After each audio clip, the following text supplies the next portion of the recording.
really help people understand fear of the Lord and what it really means. Because I think a lot of people, like myself in the past, didn't really understand what it means to go about your life fearing God, you know.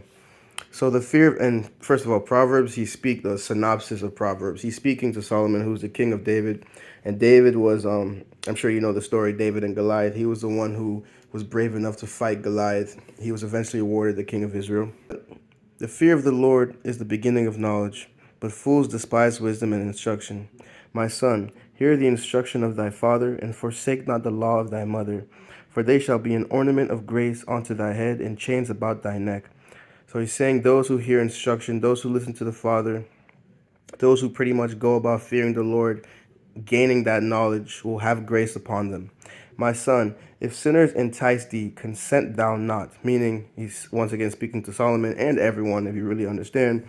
If sinners are enticing you, or if you're being influenced by sinners or peer pressured, as you hear that a lot in the world, by people who are committing sin. And this can be any sin, because at the end of the day, you have to remember the wages of sin is death. This is not limited to murderers. This is not limited to adulterers. It's limited to sin.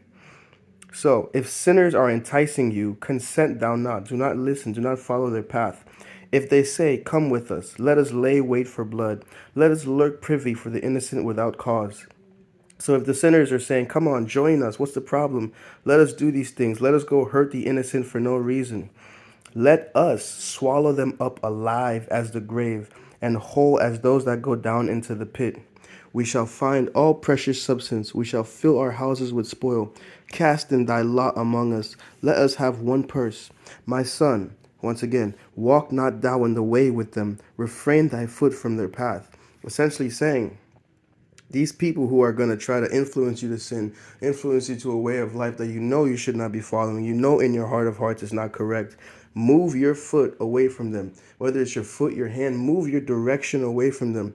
It's just like when you're talking to someone, right? Whether it's a girl or a boy, and you're trying to see if they like you or not. One of the best ways to figure out if someone is liking you or someone likes you and is interested in talking to you, or in any situation you're talking to someone, if you really want to know if they're paying attention or want to be there in your conversation, pay attention to their feet. Is their feet looking towards you? Is their feet pointed towards another direction? That tells you so much about where they're focused on.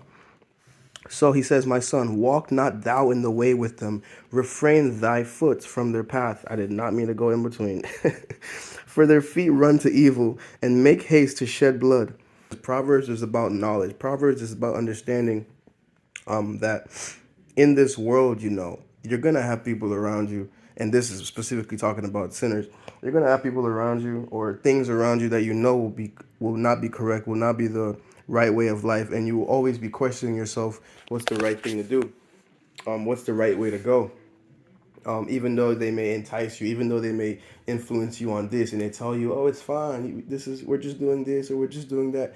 If you know it's incorrect in your heart, regardless if you don't understand that's a sin, and you don't understand the word sin, regardless if you how you take it, if you know deep down this ain't right, even if you're not close to God, as some people are, regardless, refrain from that. You know, we always learn about peer pressure in the world, especially in middle school, high school. Um, Peer pressure is throughout the whole Bible. Peer pressure is a very dangerous thing. It's always good to stick to your gut, stick to your hearts, do things that you know is correct, because in that you learn so much. You learn so much understanding.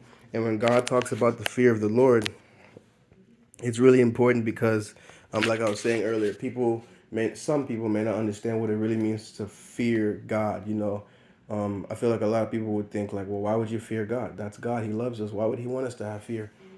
It's because I feel like a lot of people are raised in this generations, especially in a lot of Catholic churches that don't really go through scripture and just talk about scriptures to make you feel better, and then you go home on that Sunday, continue sinning. Um, they don't really teach you about fearing God and understanding that in the end there will be judgment. God sees everything. It's not just that God is real and He created everything and we live happily ever after. No, at the end of the day, God is just. God will judge accordingly, and you will be judged accordingly because God is just and God is great. That doesn't mean He's a bad God or He hates you. He doesn't like sin. He doesn't like people living in sin, especially for those who come to understand what it is. If you really go and commit sin Or if you really go and sin and start doing these things that he says not to do, understanding what it is, that's even crazier, you know.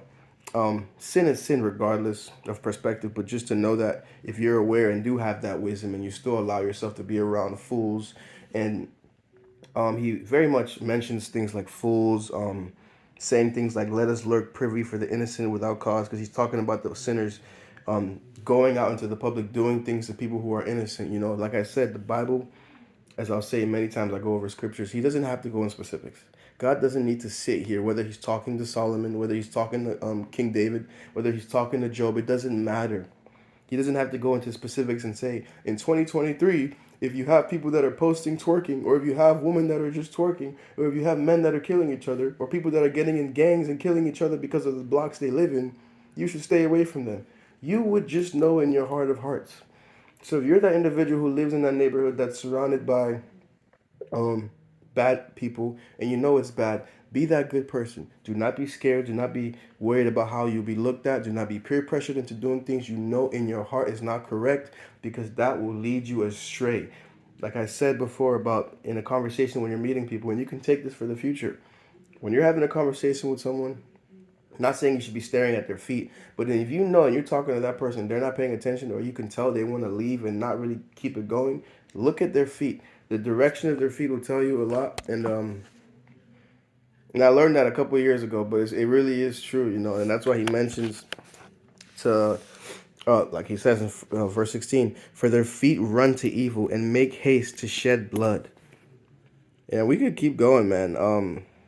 But I just wanted to really mention that because I feel like people understanding what it means to fear God is it's not like we hate God, or you should be, oh, I fear him, I don't like him, or because I feel like some people would say like, why would we fear him? It's to understand that this world isn't just you're just living and you can do whatever. You have to understand that God that's watching everything that you believe in or you don't believe in sees everything. If you don't have fear for him, you have no knowledge, you have no understanding, because if you have that fear, you understand that this God will judge you. This God sees everything, good and bad. He will judge you on good, he will judge you on bad, he will judge you on okay, he will judge you on intermediate, he will judge you on some, he will judge you on everything. So if you go about life fearing God, you have that understanding that wow, every single day of my life, even though it'll be hard because the devil will attack me in every single way from that moment on, I have to have that fear to be a great person. I have to have that fear to not surmount to peer pressure. I have to have that fear in my heart of this all knowing and all loving God who, because he's all loving, will judge me accordingly. He sees everything accordingly. So if I don't have that fear, I'm just doing whatever. This free will that he's giving me, I'm just doing whatever. I don't fear what's going to happen to my eternal life or where I'm going to be in eternity. I have no fear what's going to happen to me after I die because I just die and whatever. So and then this message is for people who are seeing things around them, are being peer pressured, and are around peer pressure, around things like that. Stay vigilant, stay strong. Jesus Christ is King.